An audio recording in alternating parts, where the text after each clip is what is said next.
बिस्मिल्लाहिर्रहमानिर्रहीम। अस्सलामु अलैकुम वरहमतुल्लाहि वबरकातुहू। जज़ल्लाहु अन्ना मुहम्मद अम्माहु व अहलुहू।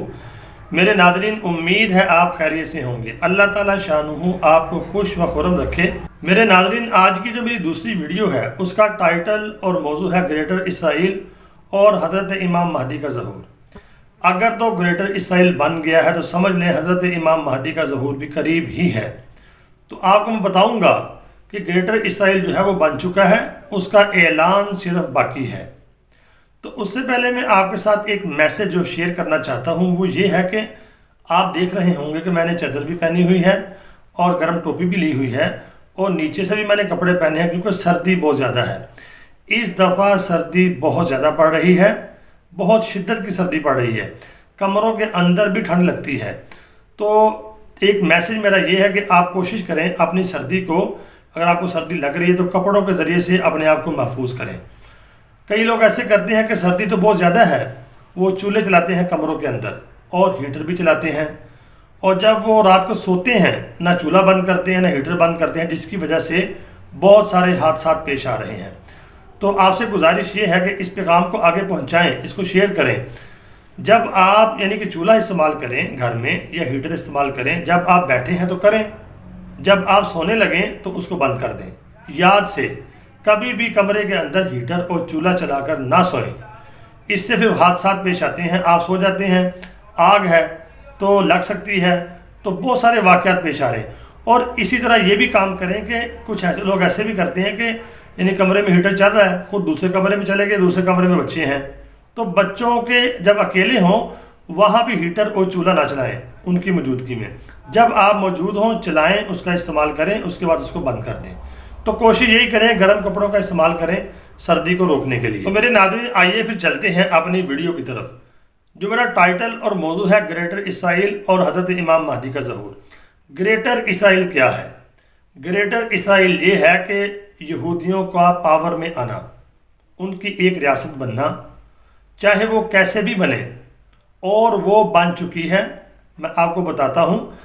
देखें, जो इसराइल है, इसराइल से नीचे जितने भी मुल्क आते हैं दाएं बाएं अगर आप देखते हैं, इराक है, शाम है, और नीचे है सऊदी अरेबिया है, मस्कत है, ओमान है, बहरीन है, मिस्र है। ये जितना भी एरिया बनता है ये ग्रेटर इसराइल में शामिल है।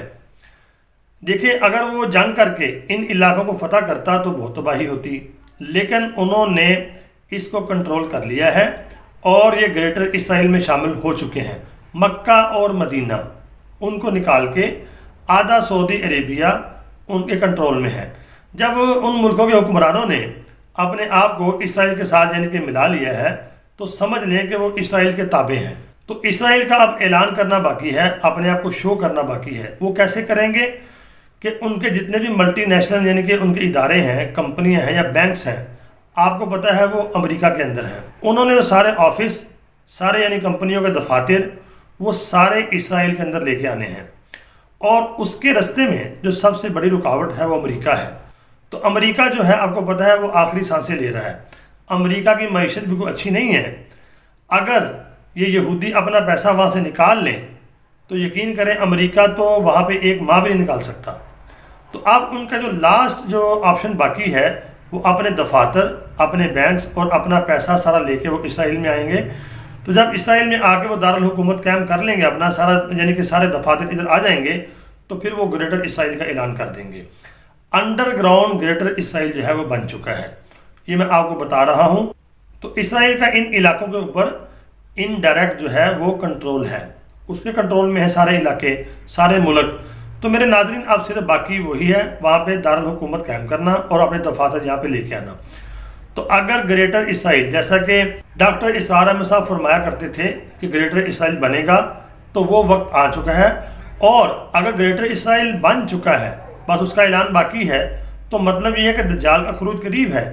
तो दज्जाल का खरूज अगर करीब है तो समझ लें हज़रत इमाम महदी अलैहि रिज़वान का ज़हूर भी अब करीब है। तो उम्मीद है आपको जो मैंने तज्ज़िया किया है मुख्तसर सा, ये समझ आ गया होगा। तो अब हम तेज़ी के साथ बड़ी निशानियों की तरफ जा रहे हैं और हज़रत इमाम महदी अलैहि रिज़वान का ज़हूर अब होने ही वाला है, दूर नहीं है। तो अल्लाह रब्बुल आलमीन से दुआ है कि अल्लाह रब्बुल आलमीन हमें हक़ के साथ शामिल रखे اور امت مسلمہ کی خیر فرمائے۔ دعاؤں میں ضرور یاد رکھنا۔ السلام علیکم ورحمۃ اللہ وبرکاتہ۔